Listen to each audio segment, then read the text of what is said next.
ராட்டை நேயர்கள் அனைவருக்கும் வணக்கம். வணக்கங்க. வணக்கம் பாஸ்கர்.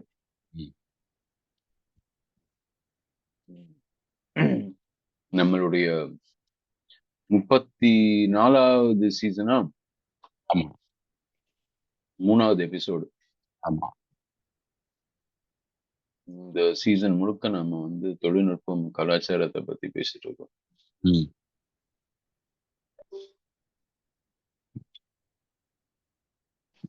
ரெண்டு தரவுகள் சார்ந்தும் இப்போ வர லேட்டஸ்ட் நியூஸ்லாம் பேசணும். முதல்ல இன்ட்ரோடக்ஷன்ல கார்பரேட்ஸ் பத்தின விஷயங்கள் பேசணும்.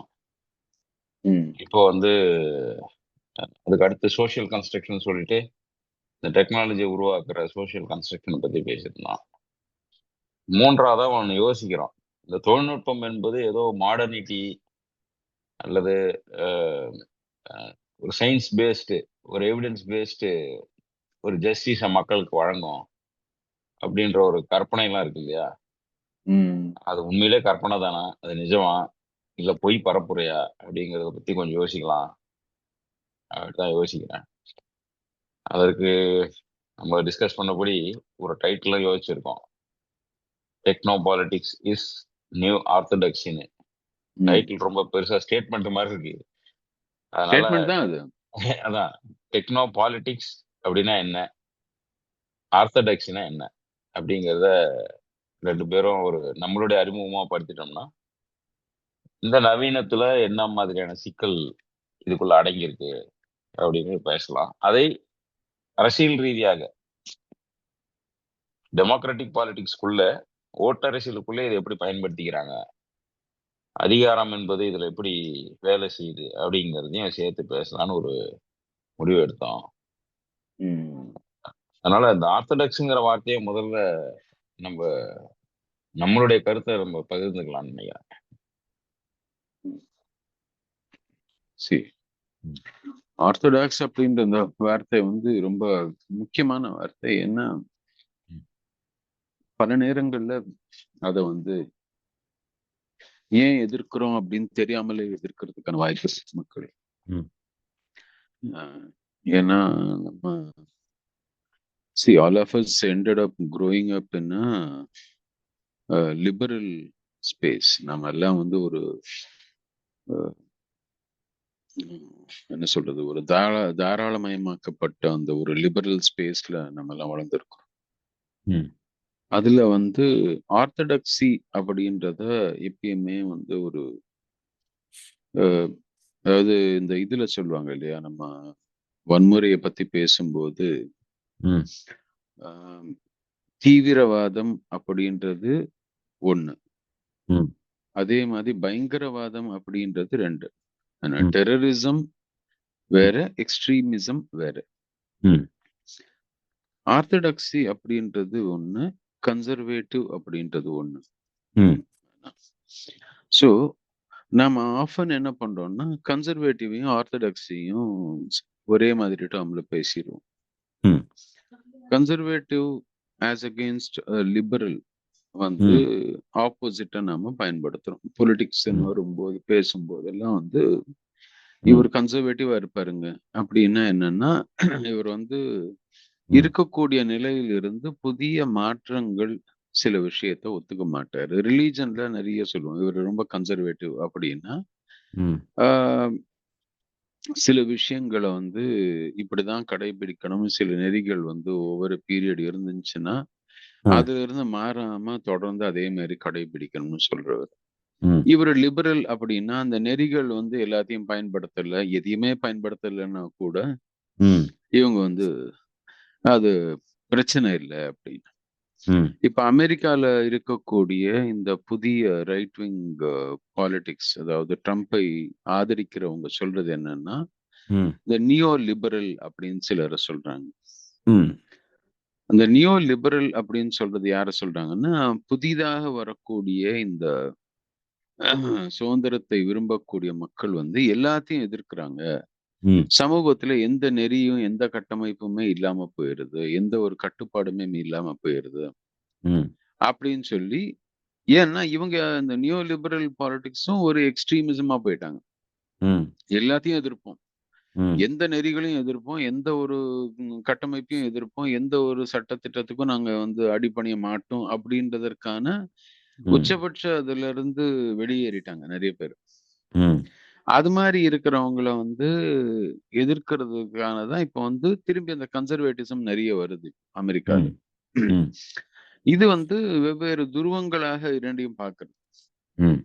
இதை தாண்டி இன்னொன்னு இருக்கு, ஆர்த்தடாக்ஸி அப்படின்னா. ஆர்த்தடாக்ஸ் சர்ச் அப்படின்னுவாங்க. நம்ம ஊர்ல ஆர்த்தடாக்ஸ் ஹிந்துஸ்ன்னு சிலரை சொல்லுவோம், ஆர்த்தடாக்ஸ் முஸ்லிம்ஸ் அப்படின்னு சிலரை சொல்லுவோம். அகைன் இதுலயே கூட இந்துஸ்க்கும் முஸ்லிம்ஸ் கிறிஸ்டியன்ஸ்க்கும் வந்து நிறைய வித்தியாசங்கள் இருக்கு. ஏன்னா வந்து முஸ்லிம்ஸ் அண்ட் கிறிஸ்டியன்ஸ்க்கு சொல்ல போனா இன்னும் எளிதானது ஆர்த்தடாக்ஸா இருக்கிறதுன்றது வந்து.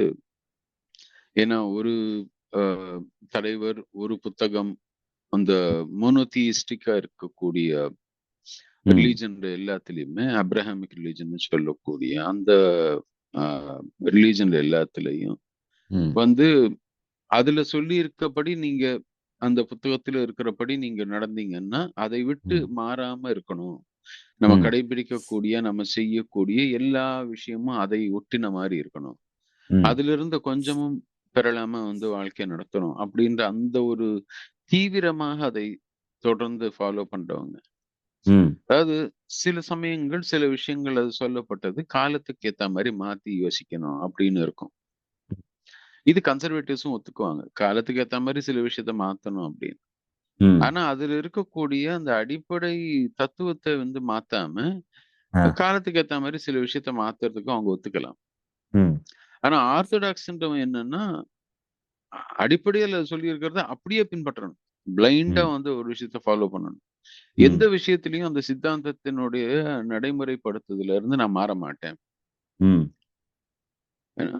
அப்படின்ற அந்த ஒரு வாதத்தை முன்னிறுத்துறவங்க ஆர்த்தடாக்ஸ்ன்னு சொல்றவங்க.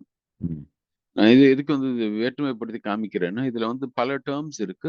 பல நேரங்கள்ல வந்து நம்ம ஏன் இந்த டேர்ம் யூஸ் பண்றோம் அப்படின்றதே தெரியாம மாத்தி மாத்தி யூஸ் பண்ணிடுவோம். ஆர்த்தடாக்ஸ்ன்றவங்க வந்து எல்லா எல்லா மதத்திலயும் இருக்கிறாங்க. இப்ப இந்து மதத்தை பொறுத்த வரைக்கும் நமக்கு வந்து ஒரு புத்தகம்னே கிடையாது, ஒரு கடவுள் ஒரு புத்தகம் கிடையாது. நீங்க தான் 330 கோடி தேவர்கள் இருக்கிறாங்கன்றீங்க. அப்படின்னா நீங்க எதை வச்சு ஒருத்தர் ஆர்த்தடாக்ஸ் சொல்லுவீங்க? அப்படின்னா ஏதோ ஒரு பர்டிகுலர் டாக்டரின் அல்லது ஏதோ ஒரு பர்டிகுலர் மதத்தை அல்லது ஒரு ஒரு இந்த பகுதியை சேர்ந்த ஒரு டாக்டர்னும் வந்து முழுசா அதை வச்சு நான் பண்றேன், அல்லது எங்க கோயில்ல வந்து நாங்க பல ஆயிரம் வருடங்களாக இதைதான் பண்ணிட்டு இருக்கிறோம், அதை மாறாம நாங்க இப்படியே பண்ணுவோம், அல்லது எங்க சமூகத்துல நாங்க இப்படிதான் பண்ணுவோம். அது வந்து பல ஆயிரக்கணக்கு வருஷத்துக்கு முன்னாடி அது வந்து ரெலவெண்டா இருந்திருக்கலாம், இப்போ அது இரலவெண்டா இருக்கலாம், அல்லது நீங்க சொல்லும் போது ஒரு டவுட் வருது. இப்போ ஆர்த்தடாக்ஸ்ன்றதுக்கு அப்போ ஒரு மூல நூலோ ஒரு ஸ்கிரிப்சரோ அல்லது யாரோ ஒரு நபர் தோற்றுவிச்சவங்களோ இருக்கணும் இல்லையா? இப்போ ரிச்சுவல்ஸோ இல்ல அந்த டெய்லி இது ஹேபிட்ஸ்ன்னு கூட மாறிட்டு இருக்கும். ரிச்சுவலே சிலருக்கு ஹேபிட்டா இருக்கும், வேணும்னு திணிச்சு செய்ய மாட்டாங்க. இப்போ காலம் மிஸ்டா தொட்டு கும்புற மாதிரி அதை நீங்க ரிச்சுவல்னு சொல்ல முடியாதுல்ல. அது அது ஒரு என்ன சொல்றது, ஒரு கெஸ்டர் அப்படி மாறிடுது. ஆனா இதுக்கெல்லாம் ஒரு ஸ்கிரிப்சர் இருக்கும் பொழுதுதான் அதை இந்த கன்சர்வேட்டிவ்க்கும் ஆர்த்தடாக்ஸுக்கும் மூலம்னு தேடணும்னா கன்சர்வேட்டிவ்க்கு எதுவும் மூலம் இருக்கிற மாதிரி தெரியல. இப்போ ஆர்த்தடாக்ஸ்னா ஒவ்வொரு ரிலீஜியஸ்க்கோ அல்லது ரிலீஜியஸ் தாண்டி யோசிக்கக்கூடிய எனி கைண்ட் ஆஃப் ரிச்சுவல்ஸோ இல்லை ஸ்ட்ரிக்ட் என்ன சொல்றது கவர்ன்டு பை என்ன சொல்றது குரூப் ஆஃப் பீப்புளோ டெக்ஸ்டோ மத குருவோ ஏதோ ஒன்று கடவுளோ இருக்கும்பொழுது அதுக்கு ஒரு ரூட் இருக்கிற மாதிரி தெரியுது. கன்சர்வேட்டிவ்ன்றது அப்படி ஏதாவது ரூட் இருக்கா? கன்சர்வேட்டிவ்க்கு ஏதாவது ரூட் இருக்கா ஹிஸ்டாரிக்கலான்றதுதான் கேள்வி. கன்சர்வேட்டிவ்ன்றது சோஷியல் நார்ம்ஸ் தானே.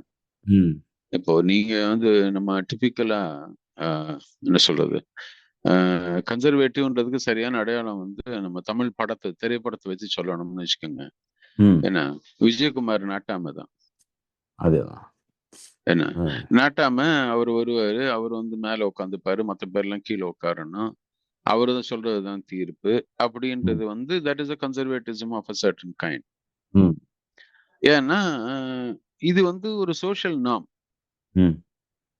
நீங்க வந்து எனக்கும் சம்மந்தம் இல்லையா, நான் இதுல இருந்து வெளிப்படுறேன்னு நீங்க சொல்லிட்டீங்கன்னா உங்களை யாரும் கட்டுப்படுத்த முடியாது. ம். அந்த ஊர்ல இருக்கக்கூடிய சமூக கட்டமைப்புக்குள்ள, அங்க இருக்கக்கூடிய ஒரு கலாச்சார நியதிக்குள்ள நீங்களாக வாலண்டியரா மாட்டிக்கிட்டு, அல்லது அதுலருந்து வெளிவர முடியாம, ஏதோ ஒரு விதத்துல டிபெண்டன்சி அதிகமாக உருவாக்கி ம். இருக்கிற வரைக்கும் தான் அந்த கன்சர்வேட்டிவிசம்ன்றது வந்து வேலைக்காகும். ம். இப்ப நியோ கன்சர்வேட்டிவ்ஸ்ன்னு வர்றாங்க இல்லையா? அவங்க ம். வந்து இத முன்னிறுத்துறாங்க. பல விஷயங்கள். ம். இது மாரி வந்து அவங்களுடைய அ வாதம் என்னவா இருக்குதுன்னா, ம். ஆ அ ஒரு உதாரணம் சொல்றேனே. நான் அடிக்கடி சொல்ற உதாரணம் இதுதான். இந்த நியோ ம். லிபரல் இதுல என்ன ஆயிருச்சுன்னா, ம். இப்ப அமெரிக்கால என்ன பண்ணாங்க, எத்தனை விதமான ஜெண்டர் இருக்குது. ம். என்ன இப்போ நாம என்ன சொல்றோம்? ஜெண்டர் அப்படின்றது வந்து பிறப்பால வந்து ஆண், பெண் அப்படின்றது 2 சொல்றோம். ம். என்ன அதற்கப்புறம் வந்து அவங்களுடைய சாய்ஸை பேஸ் பண்ணி இன்னைக்கு எல்ஜிபிடிக்யூஎக்ஸ் அப்படின்ற மாதிரி அது நிறைய பிளஸ்ன்னு சொல்லி நிறைய இழுத்துட்டே போறாங்க. நிறைய வெவ்வேறு விதமான செக்ஷுவல் ஓரியன்டேஷனை பேஸ் பண்ணி சில ம். பேர் அவங்கள வந்து வெவ்வேறு விதமா பார்க்கறாங்க. ம். இப்போ இது வந்து அமெரிக்கால அ நம்ம நாட்டுல இப்ப நிறைய ஒத்துக்கிறோம். இது வந்து கன்சர்வேட்டிவா இருக்கிறவங்க வந்து இன்னைக்கும் வந்து அத 2 ஜெண்டர் தாண்டி பார்க்க மாட்டாங்க. இப்போ ட்ரம்ப் அடிக்கடி இத சொல்றாரு. எல்ஜிபிடிக்யூ கம்யூனிட்டிய வந்து இப்போ ஆர்மில பேன் பண்ணிட்டாரு. ம். அமெரிக்கா ஆர்மில. ம். இது வந்து ஒரு கன்சர்வேட்டிவ் பேக்ரவுண்ட்ல இருந்து வரக்கூடியது பின்னணியில. ம். ஏன்னா வந்து அவங்கள பொறுத்தவரைக்கும் இது ம். வந்து ஒத்துக்க முடியாத ஒரு விஷயம் அப்படின்னு. ஆனா ம். அவங்க ஏன் சொல்றாங்கன்னா, நியோ லிபரல் வந்து எந்த அளவுக்கு இத ஸ்ட்ரெச் பண்ணிட்டாங்கன்னா அமெரிக்கால, ம். ஆ ஒரு போன வருஷத்துக்கு முந்தி வருஷம் 2 வருஷம் முன்னாடி நான் அமெரிக்கா போயிருந்தப்போ, ம். அங்க யுனிவர்சிட்டில ஒரு மாணவரோட பேசிட்டு இருந்தேன். சொந்தக்காரங்க ஒரு பொண்ணோட, சின்ன பொண்ணு. அந்த பொண்ணு படிச்சுட்டு இருக்காப்புல. ம். அவங்களோட பேசிட்டு இருக்கும்போது அவங்க சொன்னாங்க, "எத்தனை விதமான ஜெண்டர் வந்து உங்க காலேஜ்ல அக்செப்டட்?" அப்படின்னு கேட்டேன். ம். வந்து 50க்கு மேல இருக்கும் அங்கிள் அப்படின்னாங்க. ம். நம்ம 200 அ நம்ம பேசியிருக்கோம். ஆமா. நம்மளே. அவங்க ம். அப்பா வந்து, "இல்ல, இல்ல அதெல்லாம் ஒண்ணும் இருக்காது. என்னம்மா சும்மா பெணாத்தர" அப்படின்னு. ம். உடனே அவ என்ன பண்ணா, டக்குனு போய் எஜுகேஷன் டிபார்ட்மெண்டோடத எடுத்து காமிச்சா. ம். 180 கிட்ட இருந்துச்சு. அதான். அவங்க அப்பாக்கு நம்பிக்கையே வரல. ம். "உண்மையிலேயே இவ்வளவா? இவ்வளவா?" அப்படின்னு. ம். இவர்கள் இந்தியர். ஒரு சராசரி இந்திய குடும்பம். இங்கிருந்து போன குடும்பம். ம். ஆனா பெண்கள் அந்த பசங்க அங்க படிக்குது. அங்க ம். படிக்கிற பசங்க அங்க பொறந்தவங்க. அங்க படிச்சுட்டு இருக்கிறாங்க. ம். பெற்றோர்கள் இங்கிருந்து போனவங்க. ம். இதுதான் எனக்கு வந்து இந்த நியோ லிபரல் உடைய மிகப்பெரிய பிரச்சனை எங்க வருதுன்னா, ம். நான் அந்த 180 நான் வாசிச்சேன். அந்த லிஸ்ட்ட எடுத்து படிச்சேன். ம். அதுல எனக்கு என்ன புரியலன்னா, அவங்க வந்து வெவ்வேறு மொழிகள்ல, வெவ்வேறு கலாச்சாரங்கள்ல இருந்து ம். வெவ்வேறு செக்ஷுவல் ஓரியன்டேஷன் பேர்கள் இருக்கும் இல்லையா? இப்ப ஹிஜ்ரா ஆமா. அப்படின்றது நார்த் இந்தியால ஒரு டெர்ம் வந்து டிரான்ஸ்ஜெண்டருக்கு பயன்படுத்தக்கூடிய ஒரு டெர்ம். ம். அத வந்து ஒரு ஜெண்டரா அவங்க ரெகக்னைஸ் பண்றாங்க. ம்.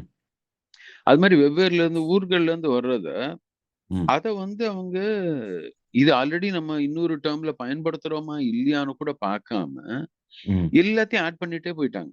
ம். எ இதுதான் வந்து இப்ப கன்சர்வேட்டிவ் இப்ப நியூ கன்சர்வேட்டிவ்ன்னு வரக்கூடியவங்க என்ன சொல்றாங்க, இந்த அளவுக்கு நீங்க போயிட்டீங்கன்னா ஏன்னா என்னுடைய மாணவர்கள்கிட்டயே அமெரிக்க மாணவர்கள்கிட்ட நான் கேட்டுருக்கிறேன். ம்.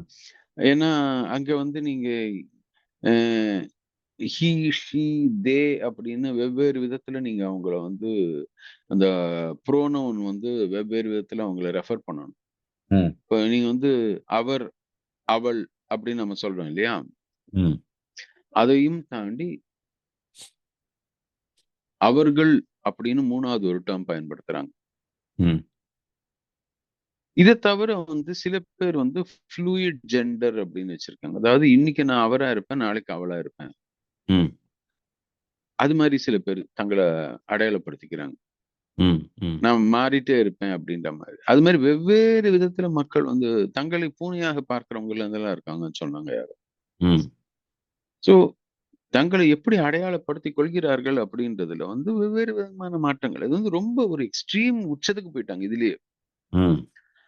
அம் அ இது வந்து அடையாளம் அப்படின்றது வந்து ஒரு இதுவா ஒரு இஷ்யூவாக தாண்டி, இப்ப ம். என்ன ஆகுதுன்னா, பேசுறதுலயே பிரச்சனை வருது அவங்களுக்கு. நீங்க யாரு இன்னைக்கு அவர்ன்னு சொல்லணுமா? அல்லது அவள்ன்னு சொல்லணுமா அவங்கள? இல்ல அவர்கள்ன்னு சொல்லணுமா? அவங்கள எப்படி நீங்க இன்னைக்கு சொல்லணும் அப்படின்றத நீங்க எல்லார்கிட்டயும் கேட்டுட்டு தான் நீங்க ஒரு அறையில வந்து ஒரு 10 பேர்கிட்ட பேசுறீங்கன்னா, யார இன்னைக்கு எப்படி கூப்பிடணுன்றத கேட்டு முடிக்கிறதுக்குள்ள உங்களுக்கு மீட்டிங் 1/2 மணி நேரம் வச்சீங்கன்னா, 1/2 மணி நேரம் மீட்டிங் முடிஞ்சு போயிடும். அப்ப என்ன ஆகுதுன்னா, நீங்க சராசரியாக பேசும்போது சென்சிட்டிவிட்டி அதிகமாயிட்டே போகுது. சில விஷயங்கள பத்தி இப்போ இந்த பாடி ஷேமிங்ன்னு ஒண்ணு எடுத்துட்டு வந்தாங்க இப்போ. ஆமா. நம்ம நெறைய பார்த்திருப்போம். இந்த பாடி ஷேமிங்ன்றது எதுக்காக வந்துச்சு அப்படின்னு பார்த்தோம்னா, சிலருடைய உருவத்தை பார்த்து கேலி பண்ணக்கூடாது அப்படின்னு. ஆனா நம்ம ஊர்ல வந்து இது ரொம்ப சராசரியாக பயன்படுத்தக்கூடியது. ஏன்னா நம்ம ஊர்ல எல்லாமே காரண பெயர். ஆமா. என்ன அந்த ஊர்ல ஒருத்தர் வந்து ஆமாங்க. அந்த ஊர்ல ஒருத்தர் இருக்காருங்க. அவர்ட்ட போய் பேசுங்கன்னா, அவர அடையாளப்படுத்துறதே வந்து ஒரு மொட்டை அடிச்சுட்டு ஒருத்தர் இருப்பாரு. எப்பவும் மொட்டையா ஒருத்தர் இருப்பாரு. அவர்ட்ட போய் பேசுங்க அப்டின்னுவாங்க. இன்னைக்கு அந்த மாரி ஒரு வார்த்தைய நீங்க பயன்படுத்தக்கூடாது. அது பாடி ஷேமிங் ஆயிரும். ஆமா. தொந்தியும் தொப்பையுமா ஒரு ஆள் இருப்பாரு. அவர போய் பாருங்க அப்டின்னுவாங்க. என்ன அவர் சொல்லுவாரு. ஒரு 5, 10 பேர் இருப்பாங்க. அதுல ஒருத்தர் நல்ல வாட்டசாட்டமா இருப்பாரு பாருங்க. வாட்டசாட்டமா இருக்கிறது அப்படின்றது இயல்பாக மக்கள் பயன்படுத்தக்கூடிய வழக்கில் இருக்கக்கூடிய ஒரு விஷயம். இது நீங்க அவர் அசிங்கப்படுத்துறதுக்காக நீங்க சொல்லி இருக்க வேண்டிய அவசியம் இல்ல. அதாவது உடல் வாக வச்சு ஒரு ஆள வந்து நீங்க ஐடென்டிஃபை பண்றீங்க அப்படின்றத இன்னைக்கு வந்து லிபரல்ஸ் வந்து அத வந்து ஒரு ஷேமிங்காக மாத்திட்டாங்க. இது நீங்க எந்த தொனியில சொல்றீங்கன்றத வச்சு நீங்க அவர்கள வந்து அவமானப்படுத்துறதுக்காக சொல்றீங்களா? அல்லது அடையாளப்படுத்துறதுக்காக சொல்றீங்களான்னு இருக்கு. ஆனா இன்னைக்கு இது மாரி விஷயங்கள் நீங்க தப்பி தவறி நீங்க சொல்லிட்டீங்கன்னா, அத வந்து நீங்க அவமானப்படுத்துறதுக்காக தான் சொல்றீங்க. அப்படின்னு நிறுவி உங்க மேல வந்து அவங்க இது தொடுக்க கூட வாய்ப்பு இருக்கு. அப்படின்றத இததான் வந்து இப்ப நியூயார்க் கன்சர்வேட்டிவ் ஆளுங்க வந்து எதிர்க்கிறாங்க. அவங்க என்ன சொல்றாங்க, நம்ம யார்கிட்ட என்ன பேசுறோம்ன்றத வந்து எல்லாத்தையுமே வந்து குறைச்சுட்டே போச்சுன்னா, அப்போ வந்து எந்த விஷயத்தையும் பேசவே முடியாது. ஏதோ ஒரு சொன்னாலும் அதுக்கு குவாலிஃபயர்ஸ் ஒரு 20 குவாலிஃபயர் சொல்லணும். அப்படி இதுக்கு ஒரு காமெடியான ஒரு இது கூட இருக்கு. ஒரு சின்ன யூடியூப் வீடியோவோ ஏதோ ஒண்ணு யாரோ ஒண்ணு அனுப்பிச்சிருந்தாங்க. எப்படி ஒரு போலீஸ்காரர் வந்து பேசும்போது தெரியாத்தனமா வந்து ஒரு ஒரு பர்ட்டிகுலர் சொல்ல பயன்படுத்துறாரு. அது சொல்றதன் மூலம் யாரோ ஒருத்தர் வந்து ஹர்ட் பண்ணிடுறாரு. அடுத்து அவரு அவங்களுக்கு அப்பாலஜைஸ் பண்ணும்போது தெரியாத்தனமா இன்னொரு சொல்ல பயன்படுத்திடுறாரு. அப்படின்னு தொடர்ந்து அவர் பயன்படுத்திட்டு இருக்கக்கூடிய ஒரு சொல் ஒவ்வொரு முறையும் அவர் சொல்லக்கூடிய ஒரு சொல் வந்து யாரோ ஒருத்தர் புண்படுத்துற மாரி இருக்கும் அப்படின்றதுனால அந்த அவங்களுக்கு அப்பாலஜைஸ் பண்ணணும் அப்படின்ற மாரி வந்துட்டே இருக்கும் அப்படின்னு. அப்போ இது என்ன ஆகுதுன்னா, ஃபண்டமெண்டலி இது எங்க வந்து உருவாகுதுன்னா, எல்லாத்தையும் யூனிவர்சலைஸ் பண்ணி, உள்ளூர்ல இருந்து சின்ன சின்ன விஷயங்கள பெரிதாக்கி, பெரிதாக்கி, பெரிதாக்கி, இதுதான் லிபரல்ல வந்து வரக்கூடிய பிரச்சனையா இருக்கு. கன்சர்வேட்டிவ்ஸ் இத என்ன பண்றாங்க? இதற்கு எக்ஸாக்ட் ஆப்போசிட்டா வந்து இவ்வளவுதான். இப்ப என்ன ஜெண்டரே வந்து 2ஆ நிறுத்திட்டாங்க இப்போ. அமெரிக்கால, ஆர்மில எல்லாம். அப்ப என்ன ஆகுது? இந்த உரிமை அப்படின்னு முன்னாடி இருந்தத கம்ப்ளீட்லா வந்து பிளாக் பண்ணிட்டாங்க. சோ இது வந்து ஒரு somewhere in between they should have done. Instead they just completely gone extreme. ஆர்த்தடாக்ஸ்ன்றது வந்து இன்னமும் தீவிரமாக ஆர்த்தடாக்ஸ் பண்றவன் வந்து என்ன சொல்லுவான், இப்ப கன்சர்வேட்டிவாவது நான் கன்சர்வேட்டிவ்ங்க நான் இதான் பேசுவேன் அப்படின்னுவான். நீங்க இப்படி பண்ணிக்கோங்க. ஆர்த்தடாக்ஸ் என்ன சொல்லுவான்னா, இதை தவிர மத்த பேர் எல்லாம் தவறு அப்படின்றான். கன்சர்வேட்டிவ் கூட நீங்க ஒத்துக்காம நீங்க லிபரலா இருக்கலாம். ஆர்த்தடாக்ஸ் கூட நீங்க ஒத்துக்கலன்னா நீங்க தவறு. அங்கதான் பிரச்சனை ஆரம்பிக்கும். ஆர்த்தடாக்ஸியோட மிகப்பெரிய இஷ்யூ எங்க வருதுன்னா, you can either be orthodox or you can be wrong. நீங்க என்னுடைய இந்த நீங்க புரிஞ்சிட்டீங்கன்னா, நீங்க இப்படிதான் இருந்து ஆகணும். ஏன்னா இதுதான் நியதி. இப்போ நீங்க கேட்ட கேள்வி வந்து கன்சர்வேட்டிவ்க்கு வந்து இது மாதிரி ஒரு தனிப்பட்ட ஒரு கடவுளோ ஒரு இதுவோ இல்லாம இல்லைன்னா பேசிக்கலி இட்ஸ் சோஷியல் கன்ஸ்ட்ரக்ட் தான். So conservative societies can also change over period. ஒரு பீரியட் மாறிட்டே இருக்கலாம். அப்போ டெக்னாலஜியை வச்சு தான் நம்ம தலைப்பு போட்டிருக்கோம். இது வந்து டெக்னோ பாலிட்டிக்ஸை வச்சு பேசியிருக்கோம். Techno politics is new orthodoxy அப்படின்னு. இப்போ ஆர்த்தடாக்ஸி ஓரளவுக்கு கன்சர்வேட்டிவோட சேர்த்து டிஃபரன்ஷியேட் பண்ணி சொல்லிட்டான். இந்த டெக்னோ பாலிட்டிக்ஸுங்கிறது யாராவது கட்சிக்காரங்க ஒத்துக்கிறாங்களா? இல்லை, பண்ணுறது பூரா டெக்னோ பாலிட்டிக்ஸ் மாதிரி தான் இருக்குது. என்னதான் அவங்க தனக்கு என்ன பேர் வச்சுக்கிட்டாலும், அது ரைட்டு, லெஃப்ட்டு, சென்ட்ரிசம் என்ன பேர் வச்சுக்கிட்டாலும் டெக்னாலஜி டிபெண்டன்ட் பாலிடிக்ஸ்னு கூட நம்ம இத சொல்லலாம் போல இருக்கு. டெக்னோ பாலிடிக்ஸ்ன்ற ஒரு தனி வார்த்தை இருக்கு. அது நம்ம டெக்னாலஜிக்குள்ள இருக்கிற பாலிடிக்ஸ், டெக்னாலஜி ஏற்படுத்தக்கூடிய பாலிடிக்ஸ்னு ஒரு அர்த்தம் இருக்கு. பாலிடிக்ஸ மட்டும் தனியா எடுத்தா டெக்னோ டிபெண்டன்சி பாலிடிக்ஸ்னு ஒண்ணு இருக்கு இல்லையா? இது 2மே இருக்கு. 2மே கூட இங்க பயன்படுத்தக்கூடிய ஒரு சூழல் இருக்கு இப்போ. இந்த டெக்னோ பாலிடிக்ஸ எப்படி பார்க்குறோம்? அத பத்தி யாரும் பேசுறாங்களா உலகம் முழுக்க? அ ம். இப்ப நீங்க நம்ம கான்டெக்ஸ்ட்ல நீங்க தான் அத ஆரம்பிக்கும்போது சொன்னீங்க இல்லையா? ஐ ஆமா. Think you should start with that. நீங்க அங்கிருந்து துவங்கணும்னு நினைக்கிறேன். ம். டெக்னோ பாலிடிக்ஸ் வந்து நம்ம கான்டெக்ஸ்ட்ல எங்கெல்லாம் நம்மள இடிக்குது அப்படின்றது தான் நீங்க பேச ஆரம்பிச்சீங்க முதல்ல. ஐ ஆமா. Think you should start from there. Then ah. Will go into who is talking about it அப்படின்றது அடுத்து வரும். நம்ம ஆ. அங்கிருந்து துவங்குறது ரொம்ப சுவாரஸ்யமான விஷயமா எனக்கு தோணுது. ஆ. இல்ல ஆமா. நான் என்ன கவனிக்கிறேன்னா, இப்போ குறைஞ்சது ஒரு 10 வருஷமாவது இந்த ஓட்டு அரசியலும், உலகளாவிய அரசியல் சார்ந்த படிக்கிறது கவனிப்புல இருக்கிறோம். அம் 2010ல இருந்தே கூட வச்சுக்கலாம். இன்னும் என்ன அளவுல ஒரு 15 வருஷம் இந்த ஓட்டு அரசியல கவனிச்ச வகையில, கடந்த 2014 பாராளுமன்ற தேர்தல்ல இருந்து 2009 இந்த மெட்டாவுடைய பேரண்ட் கம்பெனி உருவான விதமும், அதாவது கூகுள் கையிலிருந்து அடுத்த ஷிஃப்ட் நடந்தது இல்லையா? ஆர்குட்டுக்கு அப்புறம் வந்த சோஷியல் மீடியா. இதெல்லாம் வந்ததுக்கு பிறகு அரசியல கவனிக்கிறது ஒரு வித்தியாசமா இருக்கு. ஏன்னா, தொழில்நுட்பத்தை முழுக்க முழுக்க மையமா வச்சு, மக்கள வந்து கொஞ்சம் அந்நியப்படுத்தி, அ அரசு ஓட்டு அரசியல் நடக்கிறத கவனிக்க முடியுது. ம். ஒவ்வொரு எலக்ஷன்ஸுக்கும் இப்ப கூட இப்ப ரீசென்ட் டேஸ்ல வந்து சோஷியல் மீடியாலாம் கொலாப்ஸ் ஆயிருக்கு அல்காரிதம். இது ஒவ்வொரு முறை பாராளுமன்ற, சட்டமன்ற தேர்தல் நடக்கும் பொழுதும் அந்த கொலாப்ஸ் நடக்குது. இது ஏதோ தெரியாத நடக்கிற கொலாப்ஸ் மாரி எனக்கு தோணல. இல்லையா? இது வந்து தெரிந்தே திட்டமிட்டு இந்த மக்களை திசை திருப்பக்கூடிய ஒரு பைப்லைன் தான் நான் நினைக்கிறேன் அத. அது அமெரிக்கால நடக்கக்கூடிய எலக்ஷன் அப்பயும் அப்படிதான் இருந்தது. இந்தியால நடக்கக்கூடிய பாராளுமன்ற தேர்தல் அப்பவும் அப்படிதான் இருக்கு. சட்டமன்ற தேர்தல்லயும் அப்படிதான் இருக்குன்னா, எப்படி வந்து லார்ஜ் லாங்குவேஜ் மாடல்ஸ்ல வந்து டயலக்ட்ஸ் உட்பட நாங்க வந்து உள்ள கொண்டு வரது முயற்சி செய்றோம்னு சொல்றாங்களோ, அதே மாதிரி நம்ம பஞ்சாயத்து எலக்ஷன் உட்பட இதுக்குள்ள நுழைஞ்சுட்டோமோ, பஞ்சாயத்து எலக்ஷன் நடத்துறதுக்கே பயப்படுறாங்க. அது ஒரு அது தனி பாலிடிக்ஸ் அத பேசின்னு இருக்கிறோம். பட் எவ்வளோ டீசென்ட்ரலைஸ் பண்ண சிஸ்டமா இருந்தாலும், அதற்கு வந்து ஒரு techno dependent vote bank politics வந்துருச்சு அப்படிங்கிறத கண்கூடா பார்க்குறோம் 10 வருஷமா. அதுவும் கடந்த 5 வருஷம் ஸ்ட்ராட்டஜிஸ்ட் கூட முன்னாடியும் ஸ்ட்ராட்டஜிஸ்ட் இருந்திருப்பாங்க இல்லையா?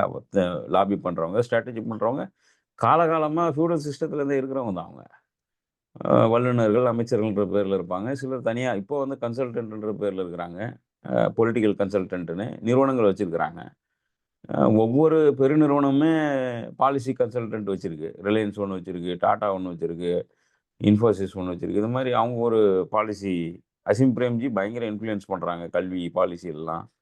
அப்படின்னும் பொழுது, இப்போ இது எல்லாமே தொழில்நுட்பத்தை மையமா வச்சு டேட்டா ட்ரிவனா இருக்கு அப்படிங்கிறது தான். இங்க வந்து அ மனிதர்களுக்கு என்ன தேவை, தேவையில்லங்கிறத தரவுகள் முடிவு பண்ற இடம் தான் இந்த டெக்னோ பாலிடிக்ஸ்ல முதல் பிரச்சனையா நான் பார்க்குறேன்.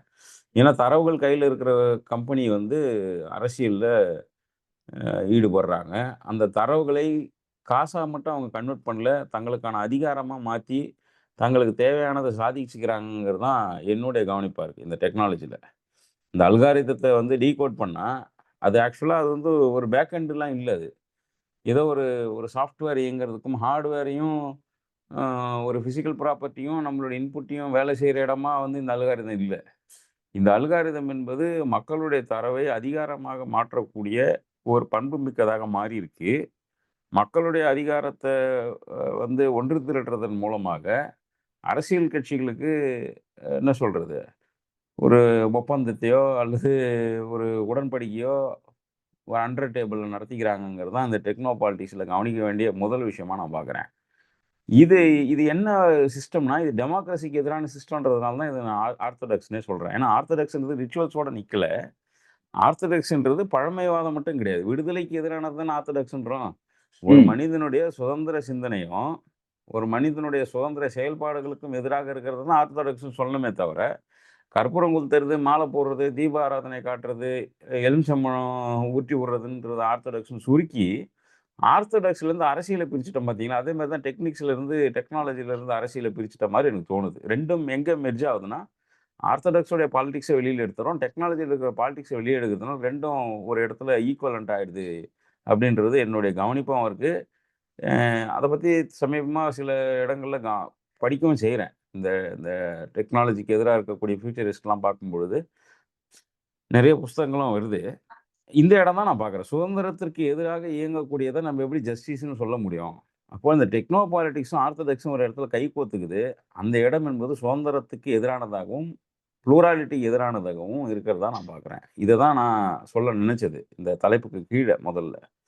ம். ம். இல்ல. நீங்க சொல்ற அந்த இது ரொம்ப முக்கியமான ஒரு பாயிண்ட். ம். திஸ் இஸ் அதாவது அந்த ஆர்த்தடாக்ஸின்றது வந்து எப்படி ஃப்ரீடம்க்கு சுதந்திரத்துக்கு எதிரானது அப்படின்றது ரொம்ப தெளிவா நீங்க சொல்லியிருக்கிறீங்க. ஆஹ் நம்ம கன்சர்வேட்டிவ் லிபரல்ன்றது ஏன் சொல்ல ஆரம்பிச்சோம் அப்படின்னா வந்து இந்த கன்சர்வேட்டிவ்ன்றது வந்து ஆர்த்தடாக்ஸியோட கன்ஃபியூஸ் பண்ணிடும் சில சமயம். ஆமா. 2வது காலகாலத்துக்கு வெஸ்ட்ல அப்புறம் வந்து கன்சர்வேட்டிவ்ன்ற வார்த்தைய ரொம்ப அழுத்தம் திருத்தமா பயன்படுத்திக்கிட்டே இருக்கிறாங்க. தொடர்ந்து வந்துட்டே ஆர்த்தடாக்ஸ்ன்றது இருக்கும். ஈஸ்ட்ல இருக்கு. இப்போ இந்த நம்ம ஈஸ்ட் ஏஷியன் கண்ட்ரியோ, ஏசியன் கண்ட்ரீஸ்க்கோ தான் ஆர்த்தடாக்ஸ்ன்ற வார்த்தைய ரொம்ப ரெலவன்ட் பண்ணிக்கிறோம். வெஸ்ட் போக போக போக யூரோப்லயும், அமெரிக்காலயும் என்ன பண்றோம்? அதுவும் குறிப்பா நார்த் அமெரிக்காலயும் கன்சர்வேட்டிவ்ன்ற வார்த்தை தான் எல்லா வகையிலயும் அத பொருத்திக்கிறாங்க. ரிலிஜியஸாவும் சரி, பொலிட்டிக்கலாவும் சரி. அதனால தான் அந்த டிஃபரன்ஷியேட்ட முதல்ல சொல்லணும்னா கன்ஃப்யூஸ் ஆயிடுவோம். அங்க சில நேரங்கள்ல ஆர்த்தடாக்ஸ் வந்து கன்சர்வேட்டிவ் வடிவம் எடுத்துக்குது. இங்க சில நேரங்கள்ல கன்சர்வேட்டிவ் ஆர்த்தடாக்ஸ் வடிவம் எடுத்துக்குது. அத கிளீனா பிரிச்சு பார்க்கணுன்றதுக்காக தான் அத டிஃபைன் பண்ணிட்டு தொடங்கலாம்னு நினைச்சேன். ஆனா என்னுடைய நோக்கம் என்னன்னா, ஆர்த்தடாக்ஸின்றது ரிச்சுவல்ஸ் கிடையாது. அதுக்கு டெஃபினிஷன் வேணா ரிச்சுவலா இருக்கலாமே தவிர, எதெல்லாம் இல்ல சுதந்திரத்துக்கு எதிராக இருக்கோ ரிச்சுவல்ன்றது வந்து ஆர்த்தடாக்ஸியோடைய ஒரு வெளிப்பாடே தவிர orthodoxy is a mind set. என்ன நான் செய்யும், நான் கடைபிடிக்கும் இந்த இதுதான். அதாவது ஆர்த்தடாக்ஸி எங்க போய் மனிதர்களை எதை வச்சு ஜட்ஜ் பண்ணுதுன்னா, ஆர்த்தடாக்ஸி இஸ் ஆல்சோ பியூரிட்டானிக்கல். பியூரிட்டி இம்பியூரிட்டின்ற வார்த்தை வருது இல்லையா? ஆமா. அந்த ஜட்ஜ்மெண்ட் குவாலிட்டியை எடுத்துட்டு வருது. தமிழ்ல தூய்மைவாதம்னு எழுதுறோம் இப்போ. அதுக்கு முன்னாடி அவ்வளவு இதை பயன்படுத்துறது இல்ல. இப்ப தூய்மைவாதம் எல்லாத்துலயும் தூய்மைவாதம். அதாவது தூய்மைவாதம் அப்படின்னு வரும்போது என்ன ஆகுது? இது தூய்மை, இது தூய்மை இல்லாதது. நான் வந்து தூய்மையாக இதை இதை வந்து நான் பின்பற்றுகிறேன் அப்படின்னா that is what orthodoxy is. நான் இது என்ன தவிர மற்ற பேர் எல்லாம் இது தூய்மையா இல்லாதது. அதாவது இதில் நான் பண்ற விதத்தை தவிர மாறுபட்டு கொஞ்சம் அப்படி இப்படி மாறுபட்டாலும் அது தவறு அப்படின்னு ஆர்கியூ பண்றாங்க இல்லையா? அதுதான் அந்த ஆர்த்தடாக்ஸி அப்படின்றது. இன்னைக்கு டெக்னோ பாலிடிக்ஸ பொறுத்த வரைக்கும் 4-5 தளங்கள்ல அது வந்து ஒரு மிகவும் ஆர்த்தடாக்ஸா மாறிட்டு வருது. ஏன்னா ஆர்த்தடாக்ஸ் சொசைட்டிஸ்ல எப்படி இருக்கும்னா, முழுக்க முழுக்க வந்து orthodox people start controlling a society. ஒரு சமூகத்தை வந்து நிறைய பேர் ஆர்த்தடாக்ஸ் ஆட்கள் கண்ட்ரோல் பண்றாங்க அப்படின்ற ஒரு நிலையில் நாம இருக்கோம் அப்படின்னா, அப்போ அந்த ஆர்த்தடாக்ஸ் வே ஆஃப் லிவிங் இருக்கு இல்லையா? அதை சுத்தி வந்து சமூகத்துல எல்லாத்தையுமே கட்டமைப்புகளை உருவாக்கலாம். அப்ப என்ன ஆகும்னா, நான் செய்யற அந்த பியூரிட்டானிக்கலா போயிடும் எல்லாமே. சமூகத்துல வந்து பீஸ் இருக்கா இல்லையா? எல்லாருக்கும் அமைதி இருக்குதா இல்லையா? எல்லாரும் நல்லா இருக்காங்களா இல்லையா? எல்லாருக்கும் தேவையான உணவு, உடை, இருப்பிடம் இருக்கா இல்லையா? அவர்களுக்கு டிக்னிஃபைடு ஒர்க் இருக்கா இல்லையா? கண்ணியமான அவங்க வந்து சம்பாதிக்கிறதுக்கான வாய்ப்புகள் இருக்கா? லைவ்லிஹுட் இருக்கா? வாழ்வாதாரம் இருக்கா? அதை எல்லாத்தையும் தாண்டி அவங்க வாழ்க்கை வந்து என்னுடைய நெறிமுறைகளுக்கு உட்பட்டதாக இருக்கா இல்லையான்றது ஒண்ணுதான் நான் பார்ப்பேன். அப்படின்றத உருவாக்கலாம். அந்த மாதிரி உருவாயிருச்சுன்னா, இப்போ சில விதமான உடைகள்ல இருந்து ஆரம்பிக்கலாமே. எங்க இதை சேர்ந்தவங்க இப்படித்தான் உடை உடுத்துவாங்கன்னு ரொம்ப ஆர்த்தடாக்ஸா வந்து அவங்க வந்து அவங்களோட சாய்ஸ்ல இந்த உடை அப்படி உடுத்துனாங்கன்னா பரவாயில்ல. இப்ப இந்த உடை கட்டுப்பாடு நிறைய இடத்துல வந்து ஃபோர்ஸ் பண்றாங்க இல்லையா? இந்த உடை தான் நீங்க உடுத்தணும், இது இல்லாம நீங்க இங்க வரக்கூடாது, இந்த சமூகத்தை சேர்ந்தவங்கன்னா நீங்க இப்படிதான் உடை உடுத்தி ஆகணும் அப்படின்றத வந்து ஃபோர்ஸ் பண்றாங்க. அந்த மாதிரி ஃபோர்ஸ் பண்ணும்போது இஸ் ஆர்த்தடாக்ஸி. நீங்க வந்து இந்த மொழியில தான் பேசணும். இப்போ இந்தியாவிலேயே வந்து ஆர்த்தடாக்ஸ் நிறைய பண்ணக்கூடிய விஷயங்கள் என்னென்னு பாத்தீங்கன்னா, நீங்க வந்து இந்த மொழியில தான் பேசி ஆகணும். இந்த இடத்துல இருந்தீங்கன்னா நீங்க இப்படிதான் இந்த மாதிரி தான் பிஹேவியர் இருக்கணும். நீங்க இதைதான் சாப்பிடணும், இதை சாப்பிடக்கூடாது. இது எல்லாமே ஆர்த்தடாக்ஸ் பிஹேவியருடைய கட்டுப்பாடு. ஸோ ஒட்டுமொத்த சமூகத்தையும் ஆர்த்தடாக்ஸா மாற்றக்கூடிய ஒரு நிலைக்கு தள்ளக்கூடியது இன்னைக்கு டெக்னாலஜிக்கல் பாலிடிக்ஸ். ஏன்னா இதனுடைய கட்டுப்பாடு கீழே வரும்போது பாருங்க, இன்னைக்கு இருக்கக்கூடிய அரசியல் தலைவர்கள் யாரும் வந்து டேட்டா இல்லாம பேசுறது கிடையாது. டேட்டா, டெக்னாலஜி இதை சார்ந்துதான். ஏதாவது ஒரு விஷயத்துல கடைசியாக எதை சார்ந்து அல்லது எதை நோக்கி அவங்க போறாங்கன்னு பாத்தீங்கன்னா, அவங்களுடைய டேட்டாபேஸை பத்தி பேசுறாங்க, ஸ்கேலை பத்தி பேசுறாங்க. ஸ்கேல் ஆஃப் ஆபரேஷன் எவ்வளவு பெருசா இருக்கு, இதனுடைய தொழில்நுட்பம் என்னவாக இருக்குது, அக்ரிகேட் பண்ணக்கூடிய தொழில்நுட்பம் எப்படி இருக்கு, ஸ்டோர் பண்ணக்கூடிய தொழில்நுட்பம் எப்படி இருக்கு. அதாவது டேட்டா அப்படின்னு சொன்னா அதோடைய ப்ராசஸிங் பத்தி பேசுறேன். சோ அக்ரிகேஷன், ப்ராசஸிங், டிசமினேஷன், இது மூணு தான் நம்ம வந்து நார்மலா ஸ்டோரேஜ், டிசமினேஷன் சொல்றோம் இல்லையா. சோ இதுல இருக்கக்கூடிய அந்த ஸ்டெப்ஸ் வந்து இன்னைக்கு அகைன் நம்ம டெக்னாலஜின்னு சொல்லும் போது பிரைமரிலி நாம இன்னைக்கு வந்து கம்ப்யூட்டர் டெக்னாலஜியை பத்தி பேசுறோம், மற்ற டெக்னாலஜிகளை பத்தி அவ்வளவா பேசல. ஏன்னா எல்லாமே அதுக்கு கீழே தான் வருது இப்போ பெரும்பாலும். அப்படி இருக்கும்போது இந்த தொழில்நுட்பம் அப்படின்னு நம்ம சொல்லக்கூடியது இன்னைக்கு அதுல ஒரு அரசியல் இருக்கு. அதனுடைய அரசியல் என்னன்னு பார்த்தீங்கன்னா, நம்மளுடைய கவர்னன்ஸ், அதாவது என்ன சொல்றது, கவர்னன்ஸ் எப்படி நம்ம டிஃபைன் பண்ணுவோம், அமைப்பு, அரசியல் அமைப்பு அப்படின்னு சொல்லக்கூடிய அதை நிர்வகிக்கக்கூடிய விஷயங்களில் பல துறைகளில் வந்து நாம கம்ப்யூட்டர் டேட்டாவை பொறுத்து இருக்கிறதுனால அந்த அல்காரிதம், இப்போ நீங்க கொஞ்ச நேரத்துக்கு முன்னாடி சொன்னீங்க இல்லையா, அல்காரிதம் வந்து எது முன்னாடி வருது எது பின்னாடி வருதுன்னு அதுவே காமிக்கும் அப்படின்னு. அப்பப்ப மாறிட்டே இருக்கும் அல்காரிதம்னா. இந்த அல்காரத்தை நிர்ணயம் பண்றவன், இப்போ யோசிச்சு பாருங்களேன், நான் வந்து ஒரு விஷயத்துக்கு அப்ளை பண்றேன் அரசாங்கத்துக்கிட்ட, ஒரு விண்ணப்பம் போடுறேன், என்ன மாதிரி ஒரு 1000 பேர் போடுறாங்க. இது நாள் வரைக்கும் எப்படி இருக்கும் அப்படின்னா, நீங்க ஒரு விண்ணப்பத்தை ஆன்லைன்ல அப்ளை பண்ணீங்கன்னா, நீங்க எந்த தேதி அன்னைக்கு அதை அப்ளை பண்ணீங்களோ தேதி வாரியாக வந்து ஒவ்வொன்னா போயிட்டே இருக்கும். இது வந்து தொழில்நுட்பத்தை சரியாக பயன்படுத்தினீங்க. இப்ப நீங்க என்ன பண்றீங்க, ஆர்டிபிஷியல் இன்டெலிஜென்ஸ் சாஃப்ட்வேர் ஒன்றதை போட்டு இந்த ஒரு வேலைக்கு விண்ணப்பம் செய்யறவங்க வந்து யார வேணா இருந்துட்டு போட்டோம், ஆனா இதுக்கு உகந்த மாதிரி ஒரு நல்ல ஒரு கிரைட்டீரியா நீயா முடிவு பண்ணி அந்த கிரைட்டீரியா பேஸ் பண்ணி இவங்க எல்லாருடைய ரெஸ்யூமேவையும் அப்ளிகேஷனையும் படிச்சு இதுல சரியான, இப்போ நம்ம ஊர்ல ஒரு சின்ன கிளரிக்கல் ஜாப் அல்லது ஆபீஸ் அசிஸ்டன்ட் ஜாபுக்கு எடுத்தீங்கன்னா, இப்போ யூபிலயோ எங்கேயோ நடந்துச்சு, 1500 பேர் ஆபீஸ் அசிஸ்டன்ட் அரசாங்கத்துல எடுக்கிறதுக்கு கிட்டத்தட்ட 5 லட்சம் பேரும் நம்ம அப்ளை பண்ணாங்கன்னு வந்துச்சு செய்தி. இப்போ யூபி கவர்மெண்டே ஒரு உதாரணமா எடுத்துக்கோங்க. இப்ப அந்த கவர்மெண்ட் வந்து ஒரு ஆர்டிபிஷியல் இன்டெலிஜென்ஸ் கொடுத்து எனக்கு இந்த 5 கிரைட்டீரியா தான் தேவை, இந்த 5 கிரைட்டீரியால இப்ப எனக்கு வந்திருக்க அப்ளிகேஷன் எல்லாத்தையும் என்னால படிக்க முடியாது, 5 லட்சம் அப்ளிகேஷனை. அதனால இந்த 5 கிரைட்டீரியா வச்சு இந்த 1500 பேருக்கு இன்டர்வியூக்கு எனக்கு ஷார்ட் லிஸ்ட் பண்ணி 3000 பேர் மாத்திரம் எனக்கு ஷார்ட் லிஸ்ட் பண்ணி கொடு அப்படின்னு கேக்குதுன்னு வச்சுக்கோ. இதுக்கு நான் ஒரு அல்காரிதத்தை பயன்படுத்துறேன் அப்படின்னு. இப்போ இந்த அல்காரிதம் என்ன பண்ணும், இதுல நம்ம ஊர்ல ஜாப் அப்ளிகேஷன் எடுத்துக்கோங்க, வேலைக்கு அப்ளை பண்றவங்க ஒண்ணு அப்ளிகேஷன்ல சரியா எழுத தெரியாதவங்க இருப்பாங்க, வார்த்தைகள் சரியாம இல்லாம இருக்கலாம், அல்லது அவங்க ப்ரொஃபைல சரியா எழுதாம இருந்திருக்கலாம், அல்லது அவங்க வந்து உள்ளூர் வார்த்தைகளை பயன்படுத்தி இருக்கலாம். நீங்க அதுக்கு குவாலிஃபைடா இருந்தப்போ கூட நீங்க வந்து ஆங்கிலத்தில் முழுசா எழுதாம உள்ளூர் வார்த்தைகளை பயன்படுத்தி இருக்கலாம். அந்த வார்த்தைகளுக்கு சரியான ஈக்குவலண்ட் ஆங்கில வார்த்தை இல்லாம இருக்கலாம். ம்.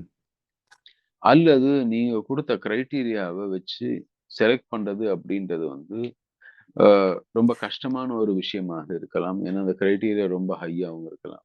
ம். இதை எல்லாத்தையும் தாண்டி ம். அந்த அல்காரிதத்தை எழுதுறான் இல்லையா ஒரு ஆளு, ம். அவன் வந்து இதுக்கு ஷார்ட்கட் எடுக்கணும்னு முடிவு பண்ணிட்டான் வச்சுக்கோங்க. ம். அவன் வந்து அல்காரிதத்துல வந்து அப்ளிகேஷன் வருதா, அரசாங்கத்து உத்தியோகமா, சரி. ம். அர்பன் ஏரியால இருந்து வரக்கூடியது முதல் ஏடு, ரூரல் ஏரியால இருந்து வர்றது 2வதா ஏடு அப்படின்னு ம். ஒரு சின்ன லூப் ஒண்ணு உள்ள ப்ரோக்ராம்ல போட்டான் வச்சுக்கோங்க. இது ம். உங்களுடைய கிரைட்டீரியா கிடையாது. ம். இது அல்காரிதத்துல அவன் வந்து வேக வேகமா உங்களுக்கு விடை கொடுக்கணும் அப்படின்றதுனால ம். அர்பன் ஏரியாஸ் முதலதாகவும் ரூரல் ஏரியாஸ் 2வதாகவும், ம். இங்கிலீஷ்ல வர அப்ளிகேஷன் முதலதாகவும் ஹிந்தியில வர்றது 2வதாகவும், ம். அப்படி அந்த அல்காரிதம் எடுக்க ஆரம்பிச்சிருச்சுன்னு வச்சுக்கோங்க. ம். இது நீங்க நிர்ணயித்த தரவு இது கிடையாது, ம். வேல்யூஸ் கிடையாது. ம். ம். இது வந்து அந்த அல்காரிதமே முடிவு பண்ணுது. ம். இங்க இருந்துதான் நம்மளுக்கு டெக்னாலஜி வந்து பாலிட்டிக்கலி வந்து இன்ஃப்ளூயன்ஸ் பண்ண ஆரம்பிக்குது இப்ப மிகப்பெரிய நீங்க அளவு. சொல்லும்போதே நம்ம ஏற்கனவே பேசியிருக்கோம். ஒரு சர்வேலன்ஸ் பாலிடிக்ஸ் பேசணும் இல்லையா? அந்த அல்காரிதம் பத்தி பேசும்பொழுது உதாரணத்துல எனக்கு என்னன்னா, இந்த அல்காரிதத்தை பத்தி பேசக்கூடிய டெக்னோக்ராட்ஸு அவங்க கொஞ்சம் எத்திக்ஸ் பேசுறவங்களா இருந்தாங்கன்னா, இந்த டேட்டா ட்ரிவன் நட்ஜிங்குங்கிறாங்க. ஒண்ணுத்துக்குள்ள ஒடுக்குறது, இல்ல சுருக்குறது. அத செய்யறது ச அத செய்யும்பொழுது, அதுல யார் அடிபடுவாங்க அப்படின்னா, ஆவரேஜஸ் எல்லாமே தூக்கி எறிய போட்டுருவாங்க. ஆமா. அப்படின்றது. அந்த ஆவரேஜ், நார்மல் அல்லது யூஸ்லெஸ் அப்படின்ற சில கிளாஸஸ்லாம் வரும்னு எழுதிட்டே இருக்கிறாங்க அவங்க. இல்ல டெக்னாலஜி எத்திக்ஸ் பேசுற ஸ்டாட்டிஸ்டிக்கலாவே நாம ம். ஸ்டாட்டிஸ்டிக்ஸ்லயே என்ன பண்ணுவோம், ம். ஆம், இந்த பெர்சன்டைல்னு ஒண்ணு கால்குலேட் பண்ணுவோம் இல்லையா? ஆமா, ஆமா. பெர்சன்டேஜ் இல்லாம பெர்சன்டைல் கால்குலேட் பண்ணும்போது பேசிக்கா ம். என்ன சொல்லுவோம், இதுல லோவஸ்ட் யாரு, ஹையஸ்ட் யாரு, 100க்கு வந்து அதிக மதிப்பெண் வாங்கி இருக்கிறவங்க பெரும்பாலானவர்கள் 70 சுத்தி மதிப்பெண் வாங்கியிருக்காங்கன்னா 70 பேஸ் லைனை வச்சுட்டு ஆமா. அதுல இருந்து 30 வரைக்கும் இருக்கிற பெர்சன்டைல வச்சு கால்குலேட் பண்ணுங்க அப்படின்னா அதை பேஸை வச்சு கால்குலேட் பண்ணும்போது ம். எக்ஸ்ட்ரீம் கேசஸா இருக்கிறவங்க 90 இருக்கவனும் போயிடுவான், 20 இருக்கவனும் போயிடுவான். ஆமா. இதை சுத்தி இருக்கிற ஆட்களா நீங்க பாப்பீங்க. ஆ. இப்ப இந்த அது டேட்டா மாதிரி ட்ரிவன் நட்ஜிங்கு ஒரு பக்கம் நமக்கு வந்து ஒரு சென்ட்ரலைஸ்டு பிளாட்ஃபார்ம் உருவாக்கிறோன்றது ஒண்ணு. அது வந்து டீசென்ட்ரலைசேஷன் ஆஃப் பவருக்கு எதிரா இருக்குங்கிறது. அதாவது முடிவெடுக்கிறது எல்லாமே ஒரு இடத்துல அல்காரிதம் முடிவெடுக்கிறதுனால, அந்த அல்காரிதத்தை யார் கையில வச்சிருக்காங்களோ, அவங்க மொத்த பேரும் முடிவெடுப்பாங்கன்றது நம்ம ஆமா. அரசியல் ரீதியா சொல்றோம். பட் இது பிரெடிக்ட்ஸ் பிஹேவியர்ன்னு இருக்கு இல்லையா? ஏன்னா நம்ம பிஹேவியர் வச்சு தான் அனலைஸ் பண்ணுது. நீங்க சொன்ன மாரி மொழி, நம்ம குடுக்குற ப்ராம்ப்ட்ஸு அப்படின்றதெல்லாம் என்னுடைய பிஹேவியர் சம்மந்தப்பட்டது.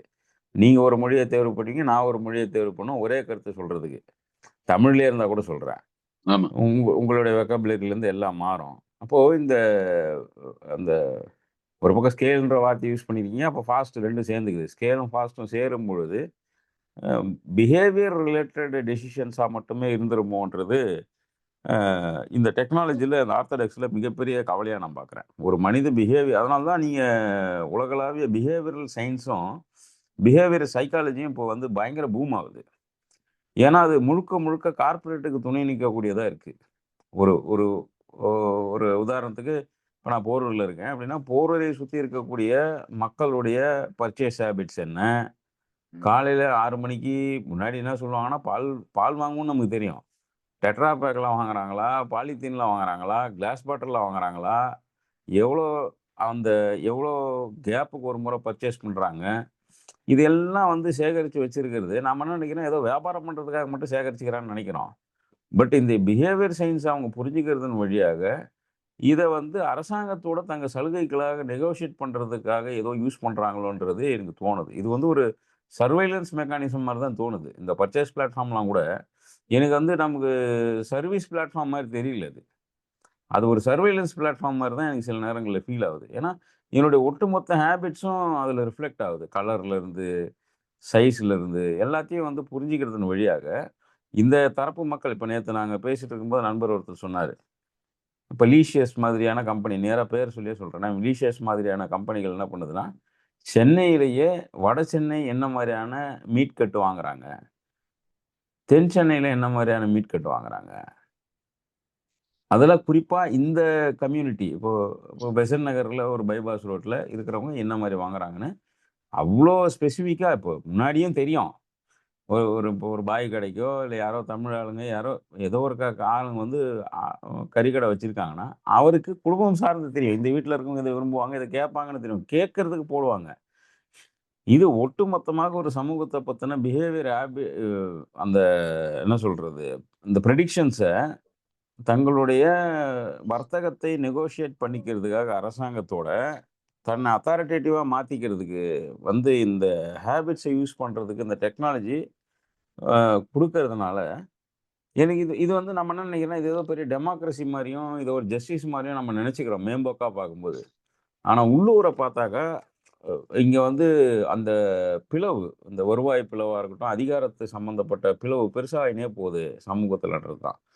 அதிகாரம் மிக்கவர்கள் மேலும் அதிகாரம் மிக்கவர்களாக மாறிட்டே இருக்கிறாங்க, அதிகாரம் மற்ற மக்கள் தூக்கி எறியப்படுறாங்கன்றது தான் இதன் மூலமாக புரிஞ்சுக்கணும்னு நான் நினச்சது. ஏன்னா நமக்கு வந்து இன்னும் கொஞ்ச நாள் போனாக்கா டெக்னாலஜியை மெசையான்னு சொல்கிற இடத்துலேருந்து இன்னும் ஒரு ஸ்டெப்பு ஃபர்தராக போயிடுவோமோன்றது இருக்கு. கடவுள்னு சொல்ற நிலைமையில தான் இப்போ இருக்கணும் இருக்கிறோம். அப்போ ஆர்டிபிஷியல் இன்டெலிஜென்ஸை வந்து இன்னைக்கு புது கடவுளாக பாவிச்சு, இப்போ நேற்று என் பொண்ணு சொல்லிட்டு இருந்தாப்புல முதல் கல்யாணம் நடந்திருக்குதாம். சாட் ஜிபிடினால உருவாக்கப்பட்ட ஒரு கேரக்டரும் ஒரு கேரக்டர் ஜப்பான்ல ஒரு மணந்திருக்கிறாரு அப்படின்னு, அதாவது ஒரு மனம் முடிச்சிருக்காங்க. அப்படி எமோஷனல் சப்போர்ட்ல இருந்து ஆர்டிபிஷியல் இல்லாத ஒரு உருவாக்கப்பட்ட மிஷினால் உருவாக்கப்பட்ட ஒரு மனிதரை வந்து மணந்து கொள்ற அளவுக்கு நம்ம போயிட்டோம் அப்படின்னும் போது, இதுதான் நான் இந்த சொன்ன மாதிரி முன்னாடியே லிபரல்ல சொல்லும் போது, economic liberalism has deeply hurt and pushed everybody to become even more என்ன சொல்றது, எப்படி வந்து சோசியல் லிபரல் வந்து ஒரு எக்ஸ்ட்ரீமுக்கு போகும்போது அதற்கு கன்சர்வேட்டிசம் வந்து பதிலாக வெளிவருதோ சமூகத்துல, அதே மாதிரி எக்கனாமிக் லிபரலிசம் என்ன பண்ணுதுன்னா ஆல்ரெடி ஒடுக்கப்பட்ட மக்களை வெவ்வேறு புதிய பெயர்களில் மீண்டும் ஒடுக்கிட்டு ஆல்ரெடி ப்ரிவிலேஜா இருக்கிறவங்களும் வெவ்வேறு விதத்துல இன்னும் ப்ரிவிலேஜா மாத்துது. இந்த ஒரு சர்டன் என்ன சொல்றது, இந்த ஒரு டிஃபரன்ஸ் வரும்போது என்ன ஆகுதுன்னா, ஒரு பக்கம் வந்து ஆர்த்தடாக்சி உருவாகுது. இந்த தொழில்நுட்பத்தை தவிர வேற எதுவும் நீ பயன்படுத்தி இருந்தேன்னா நீ வந்து இதுவே இல்லை, இது தவிர வேற வழி இல்லை அப்படின்ற இது உருவாகுது. ரெண்டாவது, அதை குறை சொல்றவங்க எல்லாரையுமே வந்து ஏதோ பெரிய தப்பு பண்ற மாதிரி காமிச்சிருது. இதை வந்து நீங்க தப்பி தவறி கூட குறை சொல்லிட முடியாது. ஏன்னா நான் முன்னாடி ஆர்த்தடாக்ஸுக்கான டெஃபினேஷன் சொல்லும் போது சொன்ன மாதிரி, இது நீங்க ஆர்த்தடாக்ஸ் ஃபாலோ பண்றீங்க, இல்ல நீங்க தவறான ஆள். அது ஃபாலோ பண்ணாதவங்க எல்லாருமே தவறு அப்படின்றத சொல்ற மாதிரி, இன்னைக்கு ஒரு உதாரணம் சொல்றேன்னு, இன்னைக்கு இப்போ நாம வந்து மைய அரசாங்கத்தை நிறைய விஷயத்துல குறை சொல்றோம். இன்னைக்கு செய்தித்தாள வந்து நம்ம மாநில அரசை பத்தி ஒரு இது ஒண்ணு வந்து, பால் விற்பனையை வந்து நாங்க இன்னும் மேலும் ரெகுலேட் பண்ண போறோம் அப்படின்னு. அதுல சொல்றாங்க பால் விற்பனையில இன்னைக்கு வந்து 60% மேல வந்து அன்ரெகுலேட்டட் மார்க்கெட்ல தான் இருக்குது. தனியாரும் ஆவின் வந்து 11% என்னமோதான் ஆவின் 14% தான் ஆவின் பால் வாங்குது. தனியார் நிறுவனங்கள்லாம் சேர்ந்து இன்னொரு 20-25-3% வாங்குறாங்க. 60% மேல வந்து அன்ஆர்கனைஸ்டு மார்க்கெட் தான் இருக்கு பாலுடைய விநியோகத்துல. இதனால வந்து நுகர்வோருக்கு வந்து தரமான பால் போய் சேர மாட்டேங்குது. அதை இனிமே வந்து அரசாங்கம் டைட்டன் பண்ணி இனிமே வந்து 50 விழுக்காடு அளவுக்காவது பால் வந்து ரெகுலேட்டட் மார்க்கெட் மூலமா தனியார் மூலமா தான் போகணும். அப்ப என்ன சொல்றாங்க, அந்த பால் உற்பத்தியாளர் சங்கம் எல்லாம் இனிமே தனியாருக்கு தான் விற்கணும், உள்ளூர் சந்தைகளுக்கு விற்கக்கூடாது அப்படின்ற மாதிரி பொருட்படுற மாதிரி வருது அந்த செய்தி. அப்கோர்ஸ் அதை நேரடியா சொல்லல. என்ன சொல்றாங்கன்னா தரம் ரொம்ப முக்கியம், இது ரொம்ப முக்கியம். ஆனா அதுல என்னென்னலாம் கிரைட்டீரியா போட்டுட்டு வரும் பார்க்கும்போது, இப்போ வந்து நுகர்வோருக்கானதுன்னு எடுத்துட்டு வந்தான்னா, நுகர்வோருக்கானத பத்தி மட்டும் தானே பேசணும். ம். இடையில என்ன வருதுன்னா, என்ன செமன் யூஸ் பண்றாங்க ம். சென்னைக்கு. ம். அந்த அப்புறம் வந்து செக்ஸ் செலக்ஷன் பயன்படுத்துனாங்களா? அது தொழில்நுட்பம் படுத்துனாங்களா இல்லையா? ம். இதெல்லாம் வந்து கிரைட்டீரியாவா உள்ள வருது. ம். இப்போ நீங்க ஆரம்பிக்கும்போது என்ன சொல்றீங்க? ஒரு பாலிசிய வெளியிடும்போது, ம். இந்த பாலிசி வந்து நுகர்வோருக்கு பயன்படுற மாரி வரணும்னு தான் ஆரம்பிக்குது. பால் ம். ம். உற்பத்தி வந்து நல்ல பால், தரமான பால் எடுத்துட்டு போணும்னு. ம். ஆனா இதுல செமன் செலக்ஷன் எங்க வந்துச்சு? அது ஒரு தொழில்நுட்பம் தானே. ம். உள்ளூர் ரகங்கள அழிச்சு நீங்க வெளியூர் ரகங்கள் எடுத்துட்டு வரதுக்கு தானே அத எடுத்துட்டு வந்தீங்க. ஆமா. அதுக்கப்புறம் அந்த செக்ஸ் டிட்டர்மினேஷன் வந்து நீங்க மனுஷங்களுக்கு வேணாம்னு சொல்லிட்டு மாடுகளுக்கு அத ஏன் எடுத்துட்டு வர்றீங்க? ம். ஏன்னா வந்து ஆண் கன்றே வரக்கூடாது, பெண் கன்று மட்டும் தான் வரணும் அப்படின்ற மாரி நீங்க வந்து சினை பிடிக்கிற மாரி பண்றீங்க இல்லையா? ம். ஆமா. சோ இது எல்லாமே வந்து இந்த தொழில்நுட்பத்தினுடைய ஒரு அராஜகம் தான் சொல்லணும். ம். இது வந்து நுகர்வு கலாச்சாரத்துக்குள்ள எடுத்துட்டு வந்து அடக்குறாங்க. ம். அரசாங்கத்தின் மூலமா. இது வந்து ஒரு அ பாலிடிக்ஸுக்கான ஒரு சரியான உதாரணமா நான் இத பார்க்கிறேன். ம். மையப்படுத்துது. இது என்ன பண்ணுதுன்னா, ஒண்ணு அந்த மொத்த நாலேட்ஜையும் மையப்படுத்திருது. ம். இத ஃபாலோ பண்ணலன்னா, நீங்க வந்து செய்யறது தவறுன்னு சொல்லுது. ம். இப்போதைக்கு என்ன சொல்றாங்க, உள்ளூர் நுகர்வோருக்கு எதுவும் தடை பண்ண மாட்டோம் அப்படின்றாங்க. ம். ஆனா, எது நாங்க தடை பண்ண ஆனா தனியார் பால் உற்பத்தி விற்பனை செய்றாங்க இல்லையா? ம். அவங்க வந்து எவ்வளவு நாளைக்கு ஒரு முறை வந்து தர நிர்ணயம் பண்றாங்க? அதற்கு எந்த விதத்துல வந்து அந்த தரத்துக்கான மதிப்பீடு எப்படி நடக்குது? இது வந்து ரேண்டமா தானே பண்றாங்களா? இல்லையா? ம். எஃப்எஸ்எஸ்ஐ சர்டிபிகேட்ட அத வந்து பண்ணிக்கும். அப்படின்றத ம். சொல்றாங்களே தவிர, ம். அதை தாண்டி தர நிர்ணயம் பத்தின எந்த விதமான ஒரு விஷயமும் அதுல இல்ல. ம். ஆனா, நுகர்வோர வந்து இது அவங்களுக்காக நாங்க செய்றோம் அப்படின்னு சொல்றதுனால நுகர்வோர்லாம் ஆமோதிக்க தான் செய்யும். ம். உற்பத்தியாளருக்கு இதனால என்ன வந்து பயன் இருக்கும் அப்படின்றத வந்து பெருசா பேசவும் இல்ல. ம். கம்பெனிகளுக்கு பயனுள்ளதாக இருக்கும். ம். இதே தான் இந்த NREGல வந்து இப்போ அரசாங்கம் புதுசா ஒரு திட்டம் எடுத்துட்டு வந்தது. ம். அந்த திட்டத்துக்கு வந்து எப்படி வந்து நீங்க கிராமத்துல எதுக்கு வந்து மக்கள் வேலை செய்யணும் அப்படின்னா, ம். முன்னாடி வந்து கிராமத்துல இருக்கக்கூடிய நீர்நிலையோ, அல்லது கிராமத்துல இருக்கக்கூடிய சாலைகளோ, அல்லது இருக்கக்கூடிய அ அந்த கால்வாயிலேருந்து வரக்கூடிய அந்த இதுவோ, சேனலோ, அதுல தண்ணி வரல, அதெல்லாம் அடைச்சிட்டு இருக்குன்னா, அதெல்லாம் பார்ப்பாங்க.